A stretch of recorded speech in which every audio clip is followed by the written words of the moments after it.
व्याख्यान वेदी पर विराजमान आर्य जगत के गौरव परोपकारिणी सभा, जो कि महर्षि दयानंद सरस्वती की स्थानापन्न सभा है, उसके प्रधान अपने ऋग्वेद यज्ञ के ब्रह्मा आचार्य वेदपाल जी, वेद पाठिनी ब्रह्मचारिणियों के साथ अपना संरक्षण देती हुई आई हैं वहां की आचार्य शारदा जी, और वेदी पर ही विराजमान जिनके भक्ति भाव से परिपूर्ण भजनों को और गीतों को हम श्रवण कर रहे थे, आदरणीय पंडित दिनेश पथिक जी हमारी सभा का संचालन कर रहे थे, आदरणीय सतीश कुमार आर्य जी, आदरणीय कौशल्या जी, कौन सी बहन जी हैं आई भी है, मैं आज इसलिए नामोच्चारण कर रहा हूँ, परिचय भी हो जाएगा। आदरणीय निर्मल विधवा जी पधारी हैं, अच्छा वो काम में लगी हुई है सर, अच्छा। आदरणीय प्रभा रानी जी, आदरणीय राज तनेजा जी, आदरणीय ललिता जी, आदरणीय शांति देवी जी, और हमारी आदरणीय दीक्षा आर्या जी बैठी हैं, आदरणीय अशोक कुमार जी, अच्छा अशोक कुमार जी तो बड़ा ध्यान रखते हैं, बार बार पूछते हैं, इनसे तो परिचय है पर नाम से और चेहरे से मेल हो गया। आदरणीय अशोक कुमार जी, हमारे देवकी नंदन जी कहाँ हैं? आदरणीय युधिष्ठिर गुगलानी जी पीछे बैठे हैं, और आदरणीय राम गोपाल भूटानी जी, आदरणीय विश्वनाथ जी, तो वयोवृद्ध है बहुत है ना, और हमारे सुरेश कुमार बत्रा जी, आदरणीय दिनेश आर्य जी उधर बैठे, दिनेश जी भी लगे रहते हैं, और हमारे आदरणीय पंकज बत्रा जी, आदरणीय राजवीर सिंह आर्य जी, सम्मान्य मातृशक्ति धर्मनिष्ठ आर्यजनों, आज आपके सामने बड़ा ही प्रसिद्धि को प्राप्त मंत्र है गायत्री मंत्र, उस पर कुछ चर्चा प्रारंभ करता हूं। ये गायत्री मंत्र आज के समय में ही प्रसिद्ध नहीं है, पहले से ही प्रसिद्ध है। साधकों के मध्य में, मुनियों के मध्य में इस मंत्र को बहुत महत्व दिया गया है। इस मंत्र की विशेषता को सभी साधक लोग जानते हैं। महर्षि दयानंद जी के पास अगर कोई व्यक्ति आकर कहता था कि गुरु जी मैं अधिक पढ़ा हुआ नहीं हूं, पर मैं भी परमात्मा की उपासना करना चाहता हूं, मेरे पास क्या साधन है, तो महर्षि जी उस व्यक्ति को गायत्री मंत्र लिख करके दे देते थे। क्या दे देते थे? इस मंत्र को शुद्ध उच्चारण करो और इसके अर्थ का विचार करो, तदनुसार आचरण करो, तो तुम्हारा मार्ग कल्याण मार्ग बन जाएगा। जो व्यक्ति गायत्री मंत्र के द्वारा परमात्मा की स्तुति प्रार्थना उपासना करते हैं, उनके लिए गायत्री मंत्र कल्टीवेटर का काम करता है। किसका काम करता है जी? कहाँ चले गए जी? कल्टीवेटर का काम। कल्टीवेटर तो सुना होगा आपने, एक यंत्र होता है जो खेत में अनावश्यक घास फूस है उसे निकालने का काम करता है। ऐसे ही हमारे मन के क्षेत्र में जो अनावश्यक वासनाओं का, विकारों का जो घास फूस है उसे निकालने का काम ये करता है। इसीलिए गायत्री मंत्र को तो हम अपने मन रूपी खेत का कल्टीवेटर कह सकते हैं। अगर हमारे मन के मैल छोटे मोटे मैल हैं तो सरलता से साफ हो जाते हैं। जैसे जिन कपड़ों पर हल्का सा मैल लगा हुआ है उन्हें वॉशिंग मशीन में डालो, घुमाओ और वो साफ हो जाते हैं। लेकिन कपड़ों पर जो जन्म जन्मांतर के गहरे, कपड़ों पर नहीं मन पर, जैसे कपड़ों पर गहरे गहरे धब्बे अगर लगे हुए हैं, चिकने हैं, तो उन्हें गर्म पानी में उबालना पड़ता है, तेज वॉशिंग पाउडर डालना पड़ता है, थपकी से कूटना पड़ता है, बहुत सारे परिश्रम करने पड़ते हैं। ऐसे ही जन्म जन्मांतर के दृढ़ मूल संस्कार, कैसे संस्कार जी? दृढ़ माने ठीक है, उखड़ने को तैयार नहीं हो रहे, मजबूत है, जिनकी जड़ें इतनी मजबूत हैं कि गायत्री मंत्र के रगड़े मारते मारते भी उखड़ने में नहीं आ रहे हैं, रुला रहे हैं साधक को। और कहता है साधक, हे भगवान बड़ा प्रयास कर रहा हूं लेकिन मेरा मनोरथ पूर्ण नहीं होता। मैं चाहता हूं कि प्रभु मिलन हो, लेकिन मेरे संस्कार मुझे बार बार खींच खींच कर आपसे हटाकर संसार की तरफ ले जाकर गिरा देते हैं।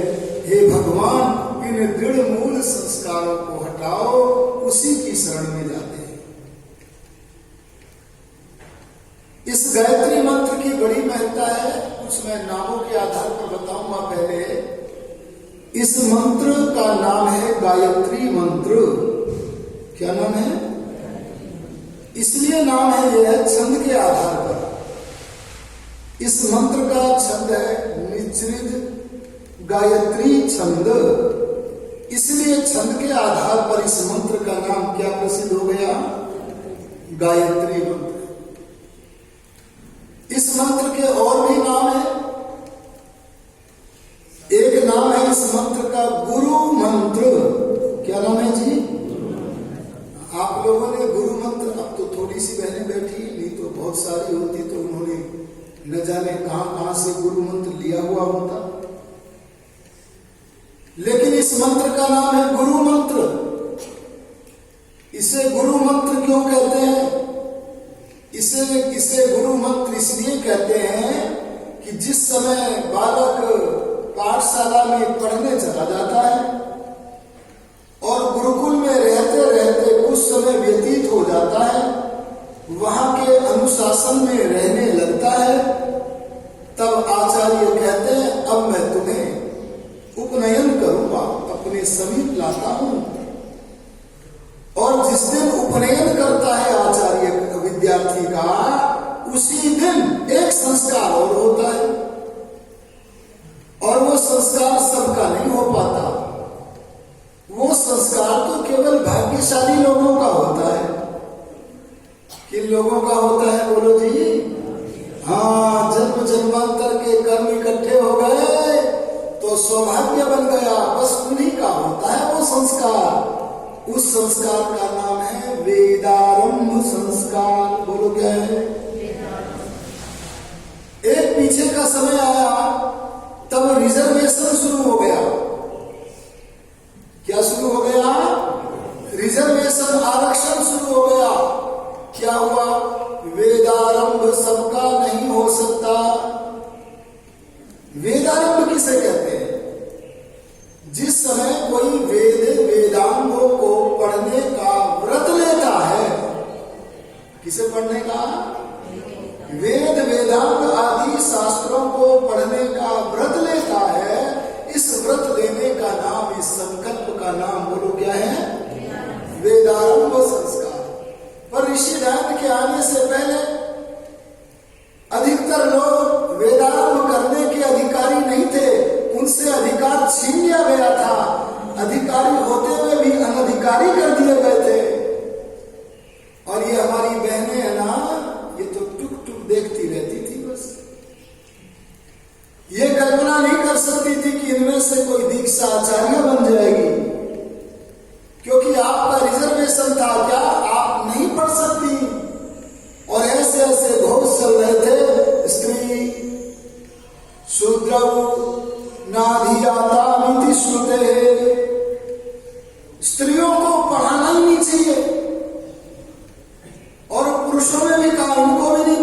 चाहिए, कुछ लोगों को पढ़ाओ बस। तब ऋषिधन ने कहा क्यों? बोले देखो ये श्रुति है, वेद का है। ऋषिधन बोले चारों वेदों में नहीं है, ये तुम्हारी कपोल कल्पित श्रुति, काल्पनिक श्रुति कुएं में पड़ जाए। क्या बोला जी? जैसे पुराण की बातों को कहा ना ऋषिधन ने कुएं में पड़े, ऐसे इस अवैधिक बात को भी क्या कहा? कुएं में पड़ो। बोले इतना कठोर क्यों बोल रहे हो? तब ऋषिधन बोले अरे तुम अगर कुएं में पड़ गए तो कम से कम तुम्हारे कुएं में पड़ने पर लोगों को कोई वेदाधिकार से, सारी महिला जाति को कोई वेदाधिकार के अध्ययन से वंचित तो न करेगा। कितनी दया थी सबके प्रति महर्षि दयानंद सरस्वती। और महाभारत के बाद उस साहसी ने साहस करके दिखाया। क्या साहस किया? रिजर्वेशन तोड़ा। और रिजर्वेशन तोड़ा और जो बातें लिख दी हृदय मंदिर से, ब्रह्मनिष्ठ होकर के ऋषिधन ने जो बातें लिख दी, उसका ऐसा असर पड़ा कि जिन्होंने अपना सब होम करके गुरुकुलों को स्थापित किया, उनमें स्वामी श्रद्धानंद जी का महाराज का नाम भी स्मरणीय है। और वो तमाम सारे कन्या गुरुकुल खुले और उन गुरुकुलों में पढ़ते पढ़ते जब ब्रह्मचारी कुछ समय बीत जाता है तो आचार्य उपनयन करा के जो संस्कार करते हैं उसका नाम क्या है? वेदारंभ के संस्कार के दिन गुरुजी के मुख से, क्या बोला मैंने? गुरुजी के मुख से वेद रूपी समुद्र में से जो पहली बूंद शिष्य को प्राप्त होती है, ये गुरु के द्वारा प्राप्त पहली बूंद का नाम, अरे जो समुद्र में से मिली है, कौन से समुद्र में से? भगवान के ज्ञान रूप समुद्र से वेद की जो पहली बूंद आचार्य ने अपने शिष्य को दी है, ये गुरु से प्राप्त प्रथम बूंद होने के कारण इस मंत्र का नाम क्या हो गया? बोलो गुरु।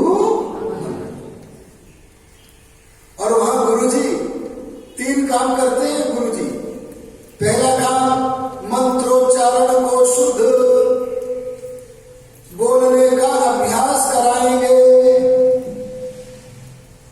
एक बार नहीं, बार बार पढ़वाएंगे। ओम भूर्भुवः स्वः, ऐसे अलग अलग तोड़ करके उसका उच्चारण का पाठ करना सिखाते हैं। और फिर उसके अर्थ का बोध करना सिखाते हैं। और अर्थ का बोध करने के बाद उसके द्वारा कैसे परमात्मा की स्तुति, प्रार्थना, उपासना करें, ये सारा का सारा पाठ इस मंत्र के द्वारा गुरु जी सिखाते हैं। इसलिए इस मंत्र का नाम क्या है जी? इस मंत्र के बहुत नाम है। एक नाम है सावित्री मंत्र। संध्या में इसे लिखा गुरु मंत्र। सत्यार्थ प्रकाश में सावित्री मंत्र भी लिखा है, गायत्री मंत्र भी लिखा है।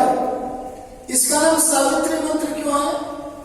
क्योंकि इस मंत्र का जो वर्णीय विषय है, इस मंत्र का जो विचारणीय विषय है, इस मंत्र का जो चिंतनीय तत्व है, वो कौन है? उसका नाम है सविता। अरे बोलो क्या नाम है जी? सविता का चिंतन करना है। देखो सविता का अर्थ क्या है? सविता वही प्रसविता, जो प्रसव करे। क्या करे जी? जो उत्पन्न करे। अरे बोलो उसका नाम क्या है? सविता। आप देखिएगा उत्पन्न कौन करता है? हमारे जन्म देने वाले पिता हमारे, बोलो वे उत्पन्न करते हैं कि नहीं? उनका नाम क्या है? सविता।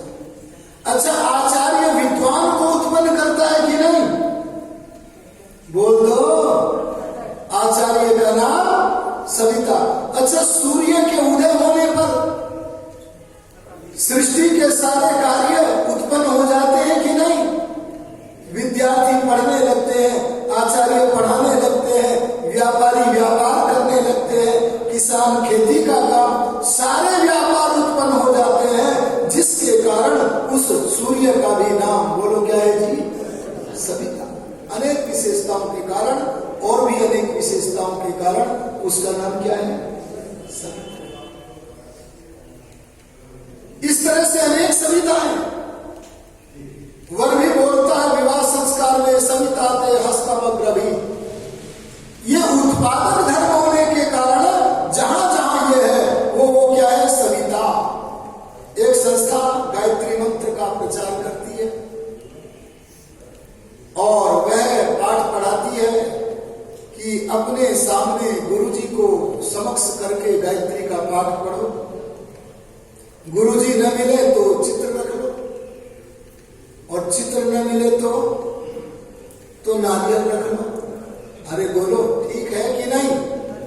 अरे बोलो ना जल्दी। घबरा रही, पहले तो हाँ कर रही थी, कुछ भी बाद में ना भी होने लगी।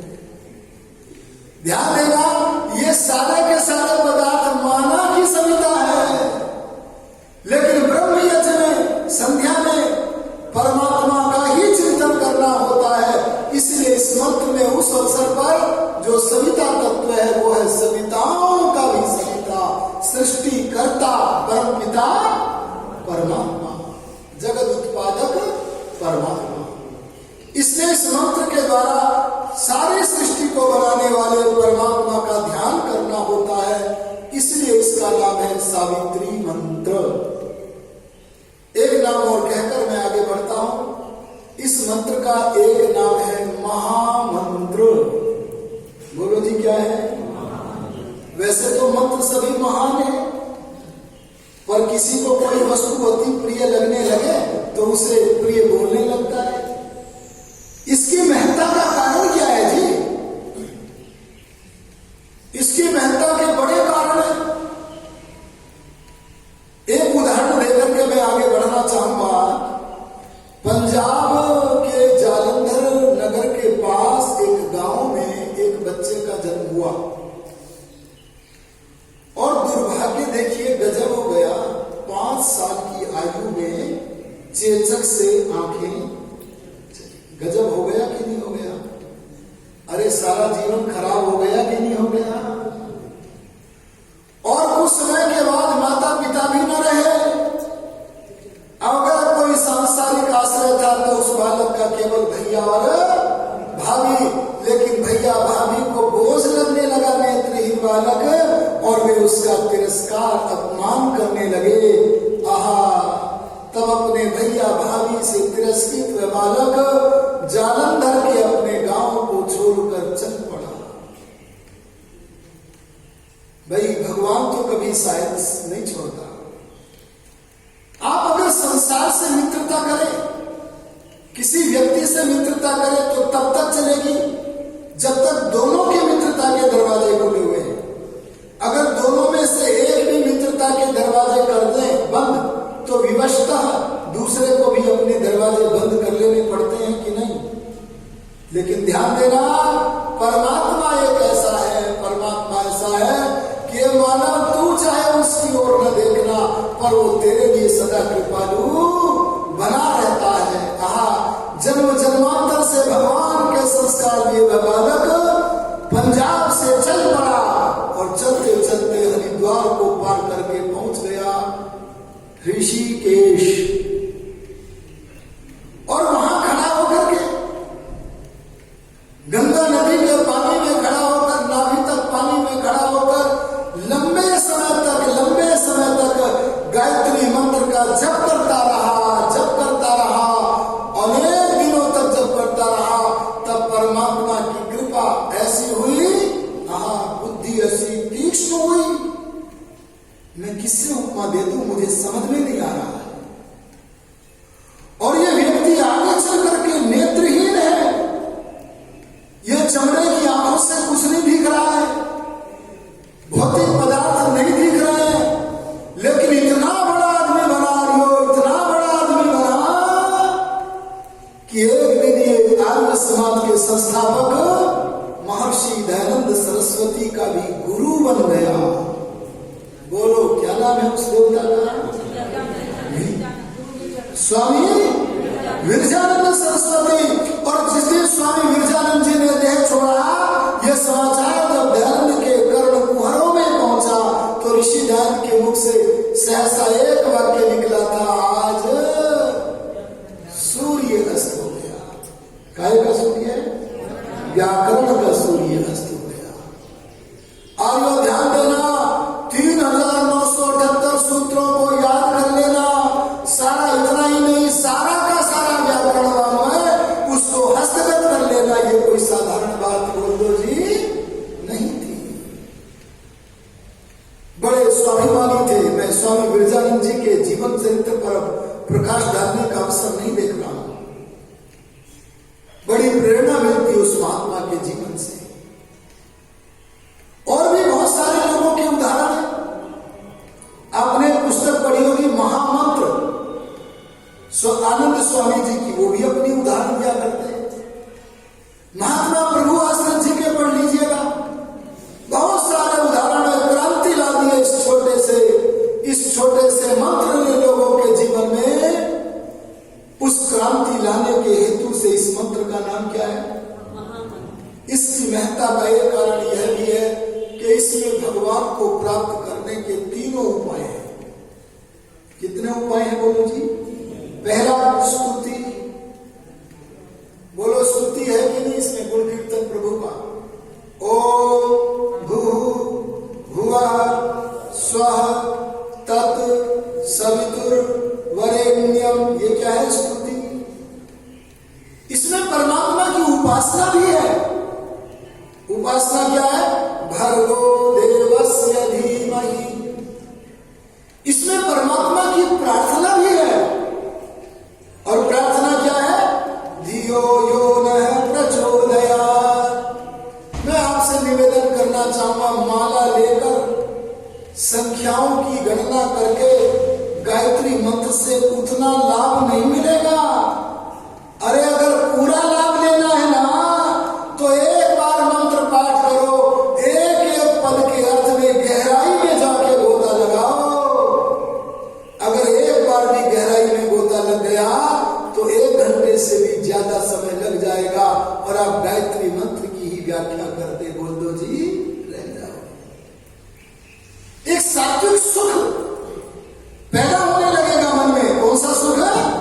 ये प्राकृतिक ही है, पर सत्वगुण का सुख पैदा होने लगेगा। और तब कहने लगोगे, अजी मुझे तो कुछ अंदर अंदर ऐसी फीलिंग होती जा रही है जो कभी पहले हुई नहीं थी।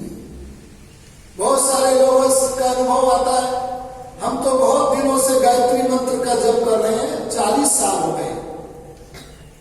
तो हमने कहा क्या लाभ मिला है? बोले लाभ नहीं प्राप्त हो रहा है। ध्यान देना, ये विधि पूर्वक नहीं कर रहे। कैसे कर रहे हैं? मंत्र जप रहे, ओम भूर्भुवः स्वः, माला भी है, दिमाग माला में भी है और मंत्र से ज्यादा है। कई बार हम स्वस्ति वाचन के मंत्र बोलते हैं और घूम रहे होते हैं रसोई में। बोलो ऐसा होता है कि नहीं? मंत्र बोल रहे, ओम भूर्भुवः स्वः तत्। बिटिया कुकुर की घंटी बजने वाली है, बंद कर देना। सवितुर्देवस्य, ध्यान देना, ऐसे लाभ नहीं मिलेगा। अरे पूरी तरह एकाग्रता के साथ, क्या बोल दिया मैंने? एकाग्रता के साथ, पूरी एकाग्रता के साथ इस मंत्र का जप करना। और आसन लगाना पड़ेगा, पहले सिद्ध करना पड़ेगा। अगर मैं योग दर्शन के एक सूत्र की व्याख्या कर दूं, समय मिला तो देखता हूं, कल तो मेरी विचार दूसरे विषय का है, तो उससे टेक्निक हाथ लग जाती है और वो है आसन को सिद्ध करने की। क्या है जी बोलो? एक नियम पकड़ में आ जाता है, बस कोई बड़ी बात नहीं है। एक नियम पकड़ में आ जाता है और वो नियम पकड़ लिया तो उसके पालन करने के लिए जो करना होता वो करो, आसन सिद्ध हो जाता है। तो इसलिए ध्यान देना, आप आसन सिद्ध करके इस मंत्र का जप किया करें, अर्थ का विचार किया करें, तदनुसार जीवन में व्यवहार किया करें, तो गायत्री मंत्र हमारे जीवन में सार्थक होगा। इस दृष्टि से मैं स्तुति वाक्य का अर्थ नहीं करूंगा, उपासना वाक्य का भी नहीं करूंगा। समय अनुसार इस मंत्र का जो प्रार्थना वाक्य है, आइए मैं उसका अर्थ आपके समक्ष रखता हूं। क्या है प्रार्थना वाक्य? धियो यो नः प्रचोदयात्। यह माने जो परमात्मा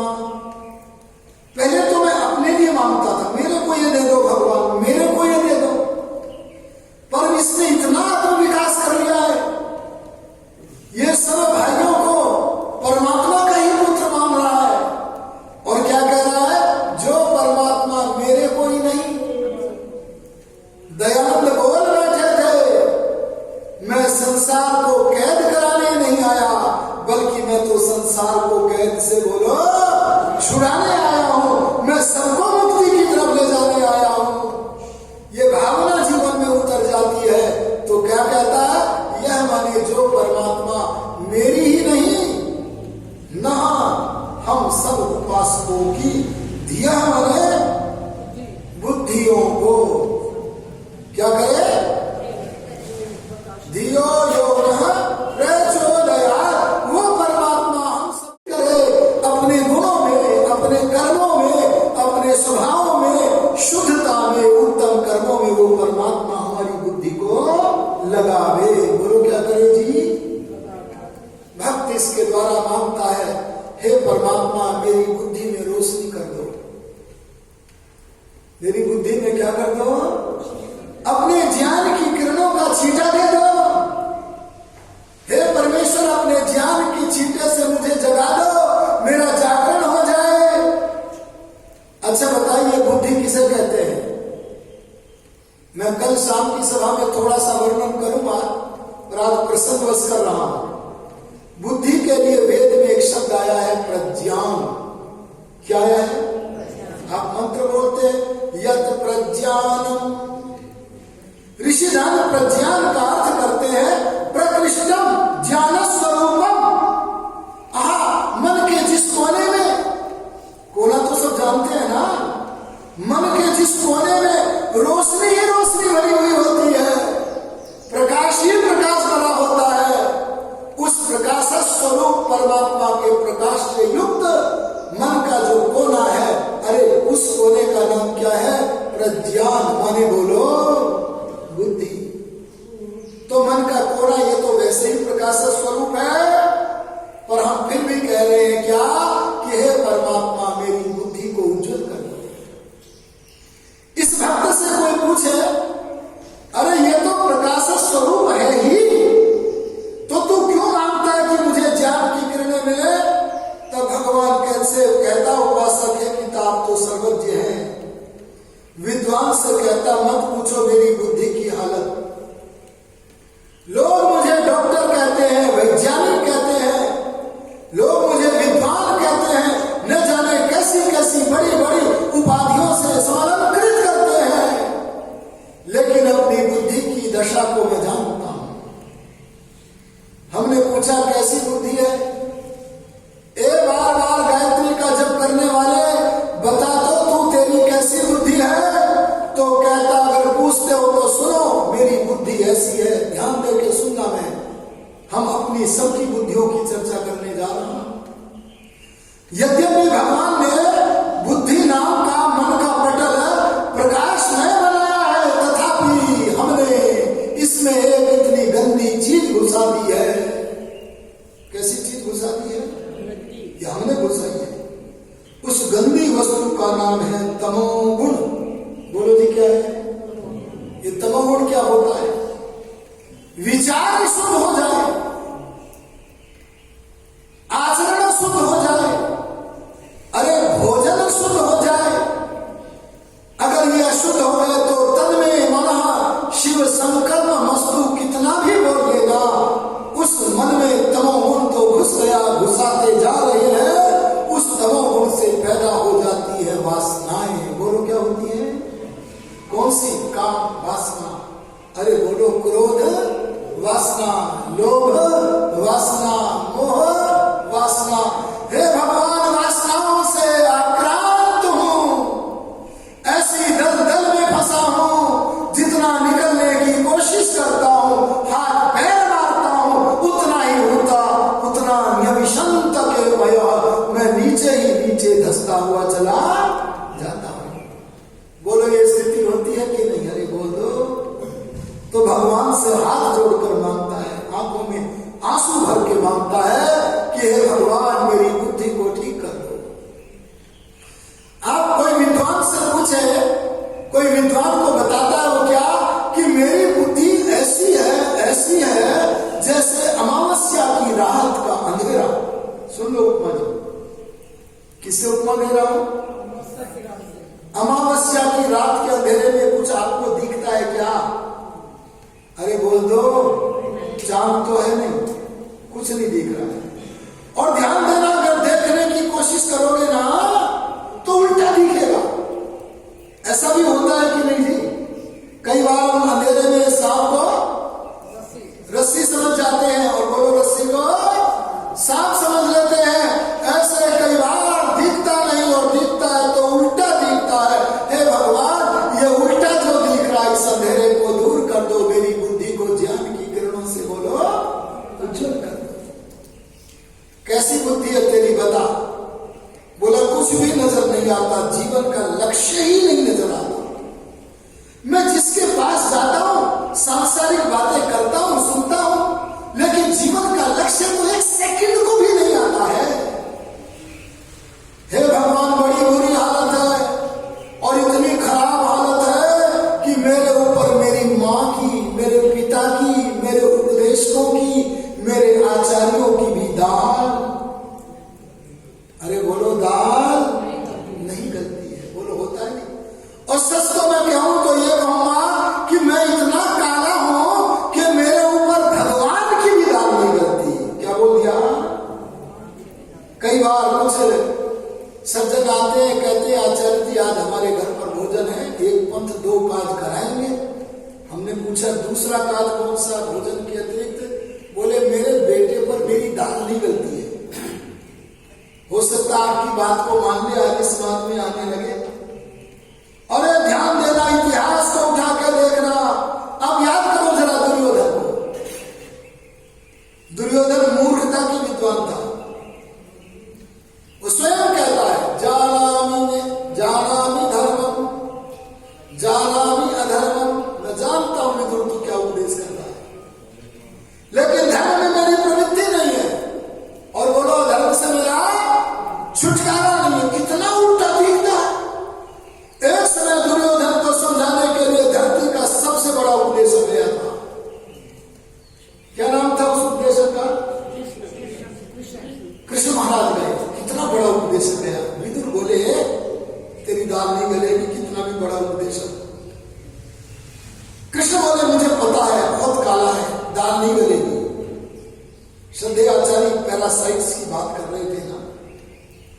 मुझे पता, पर प्रयास तो करो, अपने कर्तव्य का पालन तो करो। और ध्यान देना, प्रस्ताव रखते हैं 5 गांव दे दे। तब क्या बोला था? सीधा दिखा था कि उल्टा? तब उल्टा दिखा, बोला सोच्यग्रम नैव दास्यामि विना युद्धेन केशवम। कृष्ण क्या समझाने आया है? तू 5 गांवों की बात करता है? सोई की नोक जितनी जगह भी मैं बिना युद्ध के देने वाला। और इतना ही नहीं, उल्टा कितना लिखा, अपने भाइयों को कहा इसे पकड़ के कारागार में डाल दो। सोचो कहीं दूध को भी कारागार में डाला जाता है क्या? और यह समाचार जब धृतराष्ट्र के पास पहुंचा कि दुर्योधन दूध को कारागार में, दूध ही नहीं इस समय के धरती के सबसे बड़े आदमी को कारागार में डालने की योजना बना रहा है, तो इस अंधेरे को देख करके कांपने लगा था धृतराष्ट्र। बोले कांप क्यों रहे हो? बोले मुझे नहीं पता था मेरे बेटे को इतना उल्टा भी दिख सकता है। यह स्थितियां हमारी होती है। मैं एक लौकिक उदाहरण और आपको देना चाहता हूं, यह तो ऐतिहासिक था। कल्पना करो कि सोनीपत का आपका कोई विद्यार्थी डॉक्टर बनने के लिए MBBS करने चला गया दिल्ली में। उसने स्वर्ण पदक प्राप्त किया। अरे बोलो उसकी बुद्धि में रोशनी है कि नहीं? उसने कहा स्वर्ण पदक मिल गया है, अब हम MS बनेंगे। क्या बनेंगे? सर्जन बनेंगे। सर्जन की परीक्षा पास की, वहां भी स्वर्ण पदक मिला। बोलो बुद्धि में रोशनी है कि नहीं? अन्य उपाधियां मिली, सर्वत्र स्वर्ण पदक मिलने लगा। अब आ गया सोनीपत में, सोचने लगा बड़ा हॉस्पिटल खोलूंगा। अरे बोलो उस हॉस्पिटल खोलने वाले डॉक्टर की बुद्धि में रोशनी है कि नहीं? रोशनी है। और उसने अपने बोर्ड पर लगाया स्वर्ण पदक प्राप्त सर्जन। और इसे देख करके रोगियों की बाढ़ आने लगी, ऑपरेशन थिएटर में बाढ़ आ गई। तब एक दिन उसने निर्णय किया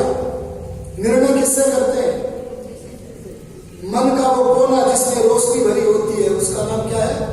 बुद्धि से निर्णय किया। अब रोगियों की बाढ़ आ रही है, आने वाले रोगियों की किडनियां ऑपरेशन के बहाने चुरा चुरा कर बेचूंगा।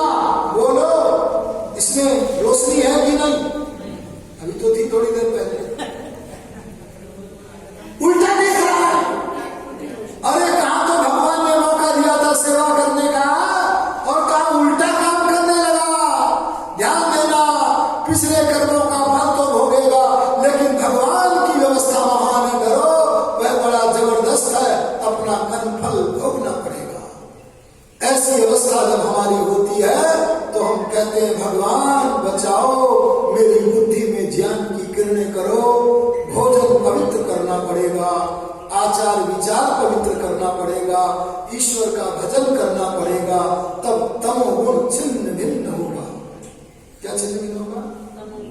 तमोगुण प्रकृति की चीज है, और तमोगुण अगर छिन्न भिन्न हुआ ना, तो कुछ कुछ सत्वगुण, क्या बोला मैंने, और बहुत सारा रजोगुण अपना खेल दिखाने उपस्थित हो जाएगा।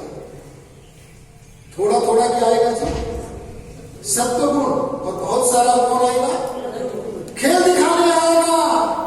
और जब ये खेल दिखाने आया, इसका गायत्री मंत्र तो चल ही रहा है, इसलिए पता लग गया कि मेरा तमोगुण तो छन गया है, वासनाएं समाप्त होती जा रही है, ये प्रसन्न होकर आगे बढ़ रहा है। और रजोगुणी अवस्था भी बहुत अच्छी अवस्था। बोलो जी, दोनों में एक फर्क है। तमोगुण की बेड़ी श्रृंखला है, वो भी तमोगुण की बेड़ी काली बेड़ी है, लोहे की बेड़ी है, और रजोगुण की बेड़ी श्रृंखला सोने की है। रजोगुण की श्रृंखला भी जन्म मरण के बंधन में ले जाएगी, और तमोगुण की श्रृंखला नरक के बंधन में ले जाएगी। पर बंधन तो दोनों है, एक लोहे की श्रृंखला काली काली, एक सोने की है। ध्यान देना, जब रजोगुण खेल दिखाएगा ना, तो इसकी स्थिति कैसी होगी? अगर हम किसी योगी का ग्रंथ पढ़ रहे हैं, योग दर्शन पढ़ रहे हैं, तो हमारे मन में भाव आएगा, अब तक का जो समय बीता सो तो बीत गया। देखो, ये भाव आएगा, और आगे का समय हम व्यर्थ नहीं करेंगे। हे भगवान, जीने का मजा अब आएगा, जीवन दे दो लंबा। अब मैं, हे भगवान, आपके भजन में पूरी तरह लगूंगा, और सत्य सनातन वैदिक धर्म के सत्संग, ऋषि निर्मित सत्संग, आर्य समाज के काम में लगूंगा। अरे बोलो, रोशनी हुई कि नहीं हुई? अरे बोलो, बुद्धि में रोशनी हुई नहीं हुई? भगवान का भजन करूंगा, पर ये रोशनी टिकती नहीं। क्या बोला जी मैंने? टिकती नहीं, क्योंकि सत्वगुण थोड़ा सा था, रोशनी तो हुई थी, पर टिकी नहीं, क्योंकि रजोगुण ने उसे उठा के, इसको प्रकाश को उठा के फेंक दिया, और ऐसे फेंका जैसे अमावस्या की रात में बिजली चमके और हटे। अच्छा, अमावस्या की रात में अगर बिजली चमके तो रोशनी होगी कि नहीं? आसमान में जो चमकती है जी, होती तो है, पर थोड़ी सी देर। आप आर्य समाज में बैठे हुए निर्णय करते हैं, अरे छोड़ो, लंबी लंबी संध्याएं करेंगे, और कुछ नहीं तो 1 घंटा सुबह 1 घंटा शाम बैठेंगे, लगाएंगे, जीवन को सफल करेंगे, मौका मिला है, बुद्धिमानों में अपना नाम लिखाएंगे। रोशनी हुई, और हाँ, रोशनी तो हुई थी, पर हम घर भी नहीं जा पाए। अरे बोलो, घर भी नहीं जा पाए, सड़क पर ही वह रोशनी, बोल दो, गायब हो गई कि नहीं हो गई? हाथ मलते रहे। कई बार श्मशान में व्यक्ति जाता है, मैंने देखा है, एक व्यक्ति कहता है, अजी 4 दिन की जिंदगी है जी।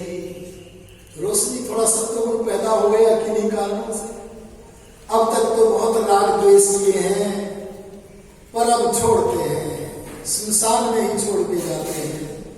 आगे का समय हम भगवान के भजन में, सत्कर्म में लगाएंगे, लेकिन सुनसान से बेचारा घर भी नहीं जा पाया।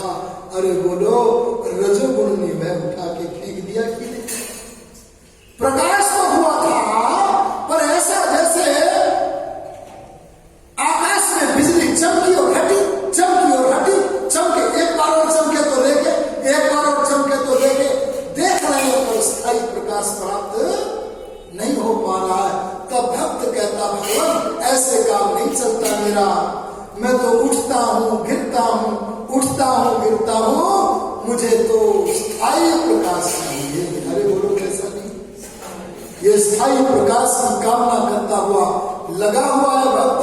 और क्या कहता है, धियो यो न प्रचोदया, मेरी बुद्धि के आंगन में तू ज्ञान का प्रकाश ऐसा कर दे जैसे सूर्य निकला हो। अब उपमा किसकी दी मैंने? अब की बार बिजली की नहीं दे रहा, अब की बार किसकी है जी? अच्छा, सूर्य जब निकलता है तब प्रकाश स्थायी होता है या अस्थायी है जी? आप मन भर के देखो, जो भी वस्तु देखनी खूब अच्छी तरह से उसको देखिएगा संपूर्णता के साथ। बस जैसे स्थायी प्रकाश सूर्य के उदय होने पर होता है ना, ऐसे परमात्मा तेरे ज्ञान रूपी आदित्य के प्रकाश से प्रकाशित होकर, हे परमात्मा मेरे जीवन का लक्ष्य सदैव मेरे समक्ष चमकता रहे। क्या बोला मैंने, कब चमकता रहे जी? एक सेकंड को भी आंखों से ओझल ना हो। अगर ऐसी स्थिति के दर्शन करना चाहते हैं तो महर्षि राम का जीवन चरित्र पढ़ लेना, श्री राम का पढ़ लेना, और योगी राज बोल दो कृष्ण का पढ़ लेना। श्री राम की यह घटना लीजिए। श्री राम को कहा गया है कल इनको शपथ दिलाई जाएगी, राजा बनाया जाएगा। वशिष्ठ ने राम के चेहरे की तरफ देखा और सुमंत्र ने भी देखा कि आज तो फूल के पुष्पा हो गए होंगे राम। देखा तो वैसे के वैसे ही बैठे जैसे कोई घोषणा ही ना हुई। और अगले दिन जब कोप भवन में पहुंचे वशिष्ठ और राम भी उनके बाद वहां बुलाए गए, जिस समय राम को बुलाया गया सुमंत्र बुला के लाए, और तब उनके सामने कैकेयी ने घोषणा की, अब मैंने 2 वर मांगे हैं तुम्हारे पिता से, एक में तुम्हारा 14 वर्ष का वनवास चाहिए था, 14 वर्ष का वनवास। तुरंत वशिष्ठ का की दृष्टि राम के चेहरे पर गई तो देखा जैसे कल कोई प्रभाव नहीं था, आज भी बोलो कोई प्रभाव नहीं। चल पड़े। श्री राम ने कहा, मां बस इतनी देर लगेगी छोड़ने में कि मैं सीता को समझा दूं और मां कौशल्या से अनुमति ले लूं। बस इतना समय है, मैं वन कल नहीं जाऊंगा, मैं वन आज ही जाऊंगा। करे गए थे। रास्ते में किसी ने पूछ लिया, हमने तो सुना था आपको राज्याभिषेक होना है और आप ये वनगमन कैसे कर रहे हो? तब राम बोले थे, परमात्मा के प्रकाश से आप प्लावित हुए मन के धनी रहे। राम बोले थे, हम भाग्यशाली हैं इसलिए हम बन जा रहे हैं। अगर राज्याभिषेक हो गया होता तो न जाने किस समय रजोगुण के चक्र में फंस गए होते। अब हम वन में जाकर भगवान का भजन करेंगे और ऋषि मुनियों की बोलो सेवा करेंगे। बोलो, इनके जीवन में स्थायी प्रकाश था कि अस्थायी? ऋषि दयानंद के जीवन को श्रद्धा से पढ़ जाना। कैसे पढ़ जाना जी?